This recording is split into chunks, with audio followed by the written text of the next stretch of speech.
ಕರ್ನಾಟಕ ರಾಜ್ಯದ ಸಮಸ್ತ ಸರ್ಕಾರಿ ನೌಕರರಿಗೆ ಇಂದು ನಡೆದಂಥ ರಾಜ್ಯ ಸರ್ಕಾರದ ಸಚಿವ ಸಂಪುಟ ಸಭೆಯ ಮಾಹಿತಿಗಳನ್ನು ತಮ್ಮೊಟ್ಟಿಗೆ ಹಂಚಿಕೊಳ್ಳಿಕ್ಕೆ ಬಯಸ್ತೇನೆ.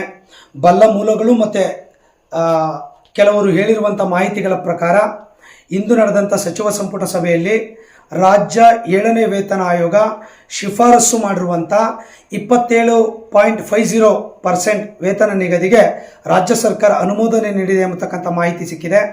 ಹಾಗೆಯೇ 1/7/2022ರಿಂದ ಕಾಲ್ಪನಿಕವಾಗಿ ವೇತನವನ್ನು ನಿಗದಿಪಡಿಸಲು ಸಹ ಇಂದಿನ ಸಚಿವ ಸಂಪುಟ ಅನುಮೋದನೆ ನೀಡಿದೆ ಎಂಬತಕ್ಕಂಥ ಮಾಹಿತಿ ಸಿಕ್ಕಿದೆ. ಹಾಗೂ 1/4/24 ಬದಲಾಗಿ ಆರ್ಥಿಕ ಸೌಲಭ್ಯವನ್ನು 1/8/24ರಿಂದ ಜಾರಿಗೆ ಬರುವಂತೆ ಆರ್ಥಿಕ ಸೌಲಭ್ಯವನ್ನು ನೀಡಲು ಸಹ ಇಂದಿನ ಸಚಿವ ಸಂಪುಟ ಅನುಮೋದನೆ ನೀಡುವಂಥ ಮಾಹಿತಿ ಕೂಡ ನಮಗೆ ಸಿಕ್ಕಿರುವಂಥ ವಿಚಾರ. ಸೊ ಅದೇನೇ ಇರಲಿ, ಇಷ್ಟು ರೀತಿಯ ತೀರ್ಮಾನಗಳು ಆದಂಥ ಸಂದರ್ಭದಲ್ಲಿ ಕರ್ನಾಟಕ ರಾಜ್ಯ ಸರ್ಕಾರ ಇವತ್ತಿನ ಸಚಿವ ಸಂಪುಟದಲ್ಲಿ ತೆಗೆದುಕೊಂಡಿರುವಂಥ ತೀರ್ಮಾನ ಅತ್ಯಂತ ಸಂತೋಷವನ್ನು ತಂದಿದೆ.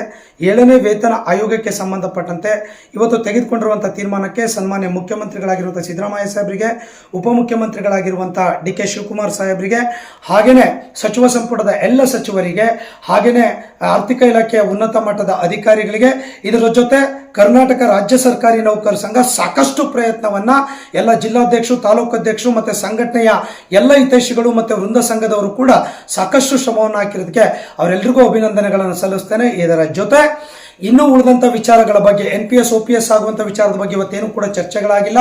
ಹಾಗೆ ರಾಜ್ಯದ ಆರೋಗ್ಯ ಯೋಜನೆ ನೌಕರಿಗೆ ಸಂಬಂಧಪಟ್ಟಂತೆ ಯಾವುದೇ ತೀರ್ಮಾನಗಳು ಇವತ್ತಿನ ಸಭೆಯಲ್ಲಿ ಆಗಿಲ್ಲ. ಈ ಎಲ್ಲ ವಿಷಯಗಳಿಗೆ ಸಂಬಂಧಪಟ್ಟಂತೆ 23ನೇ ತಾರೀಕು ರಾಜ್ಯದ ಸರ್ಕಾರಿ ನೌಕರರ ಎಲ್ಲ ವೃಂದ ಸಂಘಗಳ ಮತ್ತು ರಾಜ್ಯ ಕ್ಯಾಡರ್ ಅಸೋಸಿಯೇಷನ್ ಜೊತೆಗೆ ಎಕ್ಸಿಕ್ಯೂಟಿವ್ ಕಮಿಟಿ ಮೀಟಿಂಗ್ ಕೂಡ ನಾವು ಕರೆದಿದ್ದೇವೆ. ಅವತ್ತಿನ ಸಭೆಯಲ್ಲಿ ಸ್ಪಷ್ಟವಾಗಿರುವಂಥ ತೀರ್ಮಾನವನ್ನು ಕೂಡ ಮುಂದೆ ಯಾವ ಹೆಜ್ಜೆಗಳನ್ನು ಇಡಬೇಕು ಅನ್ನುವಂಥ ತೀರ್ಮಾನವನ್ನು ಕೂಡ ನಾವು ಮಾಡೋರಿದ್ದೇವೆ ಎಂಬತಕ್ಕಂಥ ಮಾಹಿತಿಯನ್ನು ಕೂಡ ಈ ಸಂದರ್ಭದಲ್ಲಿ ನಾನು ತಮ್ಮೊಟ್ಟಿಗೆ ಹೇಳ್ಕೊಳ್ತಾ, ಇವತ್ತು 7ನೇ ವೇತನ ಆಯೋಗದ ಬಗ್ಗೆ ಒಂದು 4 ತಿಂಗಳು ನಮಗೆ ಅರಿಯರ್ ಸಿಗ್ತಿಲ್ಲ ಅನ್ನುವಂಥದ್ದು ಬಿಟ್ಟರೆ ಇವತ್ತಿನ ತೀರ್ಮಾನ ಒಂದಿಷ್ಟು ನೌಕರಿಗೆ ಅನುಕೂಲ ಆಗಿದೆ.